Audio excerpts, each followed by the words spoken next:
일단 지금 얀센 같은 경우도 계속 그 부작용 논란에 휩싸이고 있어요. 혈전 부작용. 근데 이게 얀센에서 끝이 나는 게 아니라 또 뭐 노바백스라든지 앞으로 출시가 예정돼 있는 백신들이 있지 않습니까? 그런 백신에서도 이런 혈전이라든지 이런 부작용이 지속해서 나올 수도 있는 거죠. 나올 수도 있지만 안 나올 수도 있습니다. 예. 그것은 아직 모르는 거죠. 우리가 지금 임상시험을 할 때는 통상 많으면은 5만 명, 적으면은 3만 명 정도를 하게 됩니다. 그런데 지금 혈전은 100만 명한테 접종했을 때 한 명이 생기니까 임상시험에서는 전혀 알 수가 없는 상황이라는 거죠, 이게.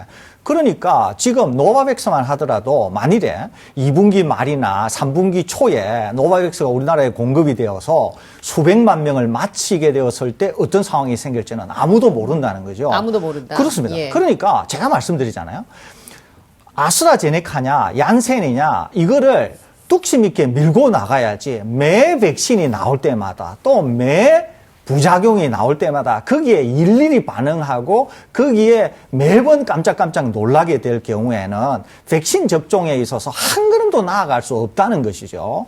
그렇게 되면은 조금 있다가 영국의 사례를 짚어보면서 조목조목 왜 우리가 뚝심 있게 밀고 나가야 하는 것을 살펴볼 텐데요. 그런 점에서 본다고 하면은 어떤 백신도 아까 말씀드렸잖아요. 심지어 화이자나 모더나가 지금 당장 더 안전해 보이지만 이것조차도 알 수 없다는 거예요. 그렇기 때문에 그런 점에서 본다고 하면은 지금 우리 손에 쥐어진 백신을 가지고 우리 일정에 맞춰서 어떻게 밀고 나갈까 이거를 더 고민해야 되지 않을까 하는 생각 같습니다. 그러니까 이제 영국 얘기를 다시 한번 꺼내보면 영국은 지금 6천만 인구 중에서 3분의 1이 2천만이 아스트라제네카 백신을 한 번 이상 접종을 했습니다. 그런데 영국에서 지금 유럽이라던가 혹은 미국에서 혈전 관련 뉴스들이 계속 나오잖아요. 그러면 영국 시민들이 불안해할까요? 영국 시민들 별로 불안해하지 않습니다. 왜냐하면 2천만이 그러니까 나 우리 가족 그리고 내 이웃들이 아스트라제네카 백신을 접종을 했는데 아무런 이상이 없었거든요. 예. 그리고 나서 백신 접종의 효과들은 또 또렷하게 나타나고 있기 때문에 지금 많은 영국 시민들은 아스트라제네카 백신과 관련해서 외국에서 계속 불안한 뉴스들이 들린다고 하더라도 저거 과장된 뉴스 같은데? 저렇게 위험하지 않은데? 그리고 혹시 2차 때도 나는 아스트라제네카 백신을 기꺼이 맞겠어라는 여론이 예. 압도적으로 높거든요. 지금 우리나라에서 이 백신과 관련해서 시민들이 계속 불안해하는 이유가 뭐냐면 주변에 백신 접종한 사람들이 별로 없어서 그래요. 그래서 저는 방역당국이 예. 설대우 교수님께서 이야기한 것처럼 자고우면하지 않고 백신을 빠르게 대량 접종 밀어붙이면은 저는 지금 시민들이 가지고 있는 백신에 대한 막연한 불안감, 근거 없는 불안감도 불식되리라고 생각합니다. 영국은 주로 이제 아스트라제네카 백신 그리고 화이자 백신을 맞았잖아요. 그 백신을 접종을 시작을 해서 다른 나라와 비교했을 때 이렇게 빠르게 할 수 있었던 이유는 어디에서 찾을 수 있을까요? 방금 이제 우리 강 기자님이 예. 말씀하신 거하고도 일맥상통이 되는데요. 일단 이겁니다. 영국은 인구가 6천만 정도 된다고 알려져 있습니다. 그런데 영국이 최소 한 차례 이상 접종을 한 인구가 50% 정도 된다고 알려져 있습니다. 그러니까 3천만 명 정도가 백신 접종을 마쳤다. 이렇게 볼 수 있는 거죠. 그런데 아스트라제네카를 얼마를 맞췄느냐 하면은 2,200만 명 정도 맞췄습니다. 그러면 화이자 백신은 약 800만 명 정도 맞았다고 볼 수 있는 거죠. 그런데 이 2,200만 명의 아스트라제네카가 어디서부터 시작했냐 하면은 65세 고령층에서부터 시작이 됐어요. 그래서 지금은 50대를 적극적으로 맞히고 있습니다. 화이자는 더 젊은 층에서 맞히기 시작했으니까 고령층에서는 아스트라제네카, 젊은 층에서는 화이자, 그리고 그 갭은 지금 아스트라제네카가 메우고 있는 상황이다. 이렇게 볼 수 있는 거죠.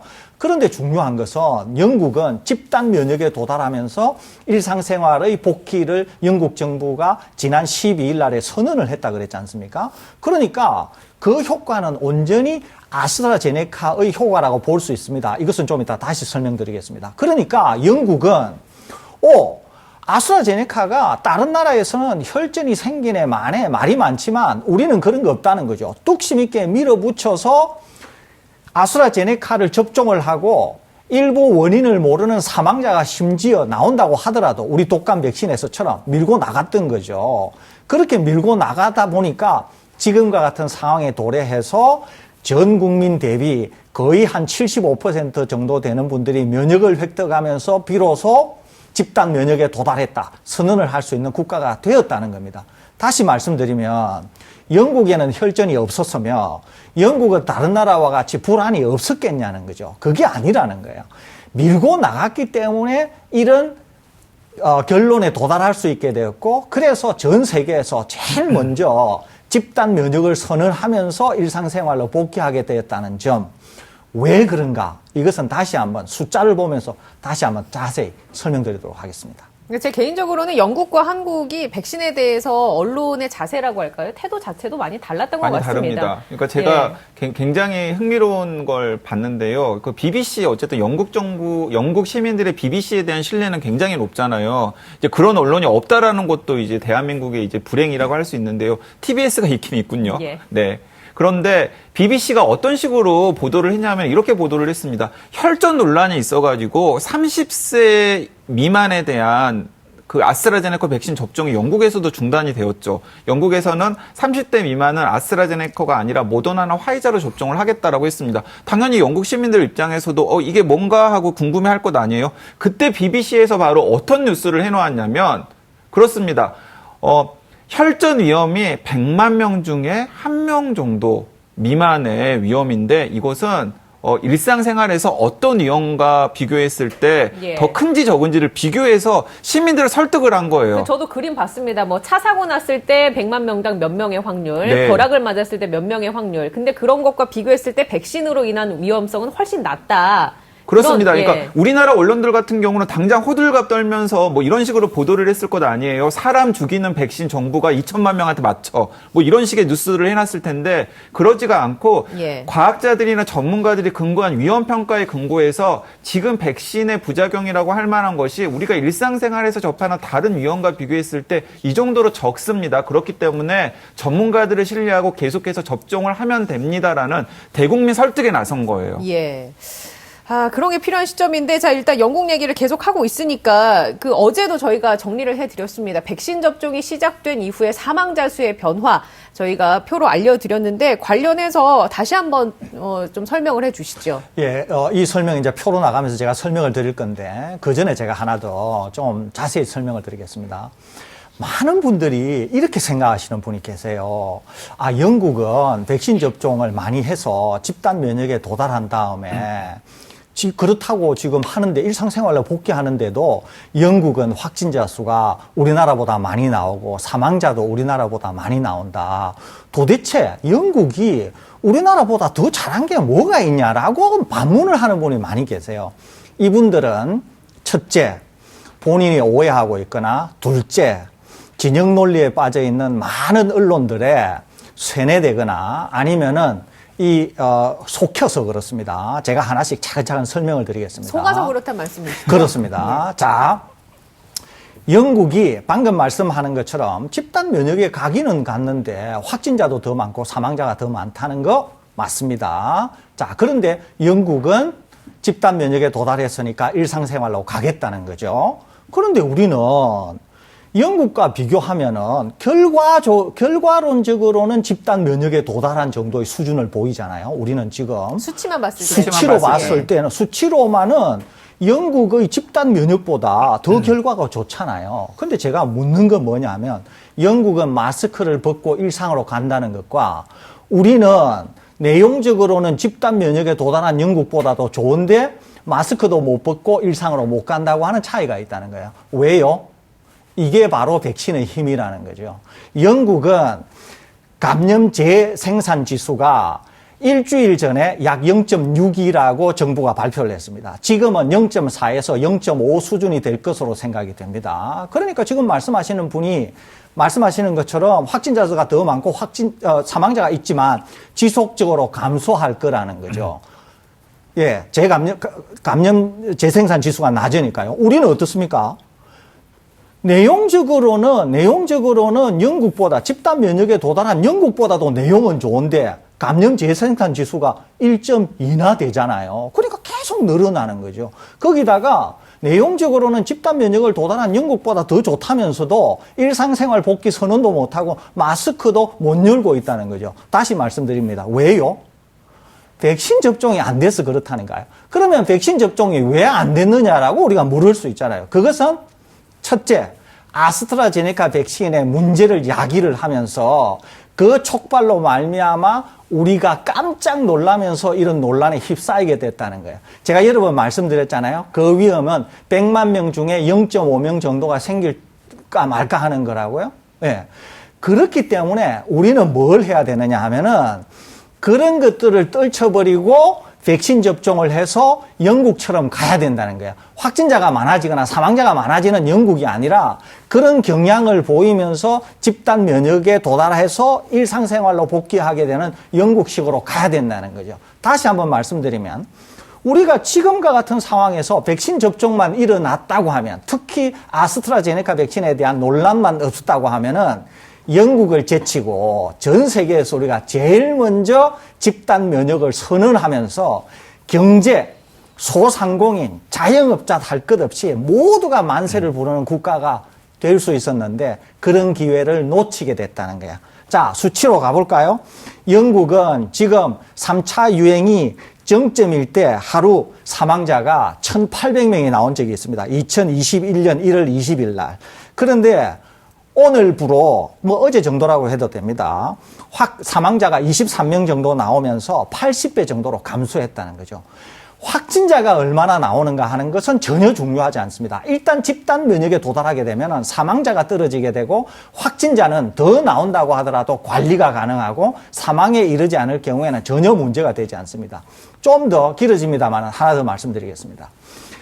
겨울이 되면 독감 시즌이 되는데 독감 시즌이 될 때 많은 국가에서 사망자를 발생시킵니다. 영국의 자료를 보니까 영국은 독감이 아주 심각할 경우에는 1년에 25,000명 정도가 사망하고 그러지 않을 경우에는 10,000명 정도 사망합니다. 미국인 경우에 독감인 경우에 보통 1년에 5만 명 사망하고 많은 경우에는 75,000에서 10만 명이 죽습니다.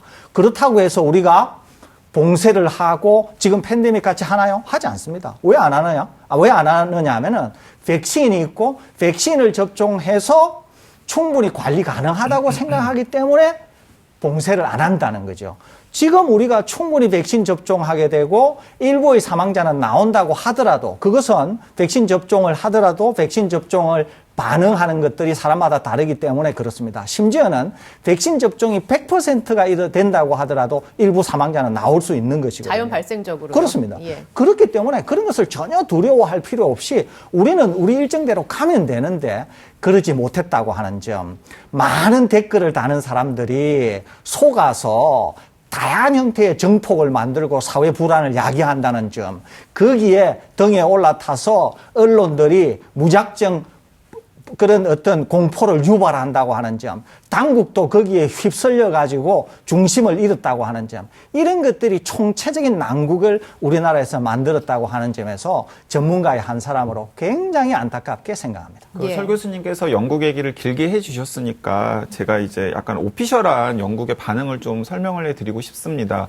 그러니까 이제 영국에서는 이제 락다운을 해제하기 시작했고 락다운을 해제하면서 이제 야외 펍 같은 걸 열었잖아요. 그 사진들이 우리나라 언론에도 많이 실렸어요. 물론 뭐 6명 이상은 아직까지 모일 수는 없고 모일 수 없죠. 제한이 그런데 어쨌든 간에 이제 풀기 시작했습니다. 일상으로 이제 돌아가는 걸 시작했는데 뭐 영국의 교민들이나 혹은 그 속사정을 정확하게 모르는 영국의 교민들이나 혹은 우리나라 사람들 중에서도 여전히 1,000명 이상의 확진 환자가 나오고 있는 상황에서 상황이 언제든지 간에 악화될 수 있으면 다시 락다운 되는 것 아니야라고 생각하실 수도 있습니다. 근데 그렇지가 않습니다. 무엇이라고 했냐면 영국 정부의 수석 의료고문 크리스 위티라고 하는 분이 있어요. 그분이 이번 달 1일에 공식 세미나 자리에서 어떻게 방역당국의 입장을 명확하게 이야기를 했냐면 6월 21일까지 영국은 모든 봉쇄를 해제할 것인데 그 이후에는 어떤 형태의 봉쇄도 없을 것이며 그 이후로 영국 방역당국은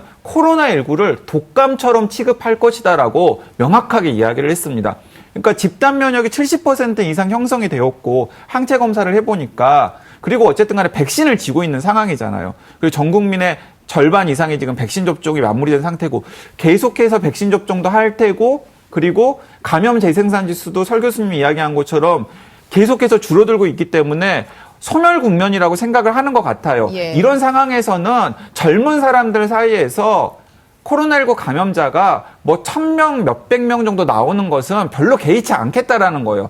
그러니까 좀 심한 감기 혹은 매년 겨울마다 찾아오는 독감 정도로 취급을 하겠다라고 공식 천명을 한 것입니다. 예. 그래서 사실상 종식 선언을 한 것이다라고 많은 언론들이, 국내의 많은 언론들이 평가하는 것입니다. 결국 그럼 다른 나라들도 이 코로나19가 완전히 없어지는 것이 아니라 독감처럼 관리를 하면서 인류랑 같이 가야 한다라는 맞습니다. 이제 방향인 우리나라도 거죠. 마찬가지입니다. 우리나라도 백신 접종이 어느 정도 되면, 그러니까 정부의 계획대로 10월이나 11월 달 사이에 우리나라 인구 한 5천만 명 중에서 3천만 명에서 4천만 명 이상의 백신 접종을 하게 되면은 지금 영국과 비슷한 상황이 되겠죠. 그러면 하루 사망자는 0명. 이나 혹은 1, 2명. 예. 그리고 하루 확진 환자는 우리나라는 영국보다 훨씬 더 방역 상황이 좋기 때문에 아마 50명 미만으로 떨어질 가능성이 큽니다. 이런 상황에서는 설사 확진 환자 숫자가 100명 단위로 좀 늘어난다고 하더라도 아무런 걱정할 거리가 없다라는 겁니다. 이제 그게 바로 일상으로 돌아가는 거예요. 예. 그게 이제 이루어지려면 전제가 붙어야겠군요. 백신 접종이 집단 면역을 형성할 정도의 수준으로 이루어져야 한다. 네, 그래서 계속해서 예. 우리 코로나 특보에서 그리고 제가 설 교수님께서 백신 접종이 굉장히 중요하고 빨리 대량 접종하는 예. 것이 필요하다고 강조하는 것입니다. 결국 이렇게 가야 되는 건가요? 독감처럼 우리가 관리를 하면서 계속 가야 되는 건가요, 교수님? 예, 그렇습니다. 그런데 여기에서 이제 당분간은 독감처럼 계속 유행을 할 가능성도 있습니다. 그런데 더 길게 보면은 어느 순간에? 심지어 소멸할 가능성도 있습니다. 왜 그러냐면은 독감 바이러스, 인플루엔자 바이러스라고 하는 것은 계절성이 있어서 여름에는 유행하지 못하고 겨울에만 유행하는 속성을 가지고 있습니다. 그래서 지구의 남반구와 북반구를 오르내리면서 계속 유행을 하거든요. 그런데 코로나19는 계절성이 없습니다. 산밀 조건이 되면은 바로 그게 그냥 확산에 좋은 조건이 된다는 거죠. 그러니까 이것은 겨울 되면 유행하고 여름 되면 없어지고 그게 아니라는 거죠. 그러니까 심지어는 계속 백신 접종이 되면서 개인 방역 수칙이나 주의를 기울이게 되면은 소멸의 가능성도 있습니다. 사실은. 그렇기 때문에 단기적으로는 독감처럼 관리가 되다가 장기적으로는 소멸할 가능성마저도 있기 때문에 그것의 제일 중요한 점은 바로 백신 접종이다. 이렇게 볼 수 있습니다. 예. 그런 점에서 우리도 충분한 역량을 다 집중해야 되지 않을까 이런 생각을 갖습니다. 그러면 이제 그 관련해서 한번 저는 이런 궁금증이 듭니다. 변이 바이러스가 계속 나오고 있잖아요. 그러면 이게 관리 가능한 수준으로 갈 수 있을 것인가 하나. 그리고 두 번째는 매년 독감 백신을 맞잖아요. 그렇듯이 코로나19 백신도 그러면 아직 백신을 맞은 이후에 항체가 어느 정도 지속되는지에 대한 데이터가 지금까지는 수집된 게 없다고 들었습니다. 그럴 경우에 이게 관리가 가능한 수준으로 결국 나아갈 수 있겠느냐라는 질문이 두 가지가 생기거든요. 두 가지 중에 하나씩 말씀드리겠습니다. 우선 변이에 대한 건데요. 독감 바이러스, 인플루엔자 바이러스는 안에 RNA가 7개 내지 8개로 쪼개져 있어서 계속 대변이 및 소변이를 계속 만들 수가 있습니다. 그래서 백신 하나로 완전히 억제를 하기가 어렵기 때문에 매년 새로운 백신이 나오는 겁니다. 그런데 이 코로나 바이러스는 비교적 길이가 긴 단일 가닥으로 되어 있는 RNA 하나로만 되어 있는 바이러스입니다. 그렇기 때문에 인플루엔자 바이러스와 달리 대변이 또는 소변이를 통해서 계속적으로 변이를 만들고 백신을 극복하기는 현실적으로 상당히 어렵습니다. 그렇기 때문에 완전히 매년 백신을 맞아야 된다거나 이럴 가능성은 굉장히 적다는 거죠. 두 번째, 그러면 변이가 생겨가지고 이 변이 때문에 백신이 무용지물이 되면 어떻게 하겠느냐 이런 얘기잖아요. 이스라엘에서도 이제 그런 결과가 있고 전혀 그렇지 않습니다. 이것은 데이터를 이해하는 데 있어서 약간 오해가 있었는데요. 자, 백신의 1차적인 능력이라고 하면은 감염을 막는 게 아니라 감염이 된 것을 중증으로 빠뜨리지 않는 게 백신의 1차적인 목적이자 궁극적인 목적입니다. 실제로 감염 자체를 막지는 못해요. 그런데 백신 효과가 워낙 뛰어나면 워낙 적극적으로 대항을 하기 때문에 마치 감염도 막아주는 것처럼 보일 뿐입니다. 그런데 감염을 막아주지는 못합니다. 중증으로 빠지는 것을 막아주는 거죠. 그러니까 이스라엘은 지금 전 국민 대비 60%가 백신 접종을 넘으면서 일상생활 복귀를 선언을 했거든요. 그러면은 이스라엘에서도 변이 바이러스가 문제가 된다고 하면 이런 일이 절대로 일어날 수가 없는 거죠. 심지어는 백신 접종을 하게 되어서 변이 바이러스가 더 많이 창궐한다. 그것이 정말 주류가 된다라고 얘기하면 이스라엘은 앞으로 점점 심각해지면서 백신 무용지물인 국가가 돼야 되는데 이스라엘은 전혀 그런 방향으로 움직이고 있지 않거든요. 그것은 왜 그러냐 하면은 백신이라고 하는 것은 매우 복합적으로 작동하고 우리가 생각하는 항체 이외에도 다양한 형태의 그런 세포성 면역 등등으로 해서 매우 복합적으로 작동하기 때문에 그렇습니다. 그러니까 오히려 백신 접종의 속도가 높이게 되면은 어떤 변이 바이러스가 생기는지를 염려할 필요가 별로 없다는 것이죠. 오히려 걱정해야 되는 것은 백신 접종의 속도라고 볼 수 있습니다. 그런 점에서 본다고 하면 우리 앵커께서 말씀하신 그런 것들은 대부분 기우거나 아니면 그냥 교과서 정도 나오는 것을 가지고 공포를 정폭하기 위한 그런 가짜뉴스 성격에 가깝다. 이렇게 볼 수 있겠습니다. 예, 알겠습니다. 독감처럼 일상 관리 가능한 수준이란 관점에서 봤을 때 변이 바이러스도 전혀 문제가 될 게 없다. 그렇습니다. 예, 알겠습니다. 자, 그러면 못다 나눈 얘기는 또 내일 다시 나누도록 하겠습니다. 지금까지 서울대 중앙대 약학대학 교수 강양구 TBS 과학전문기자였고요. 건강한 하루 보내시기 바랍니다. 시청해주신 여러분 고맙습니다.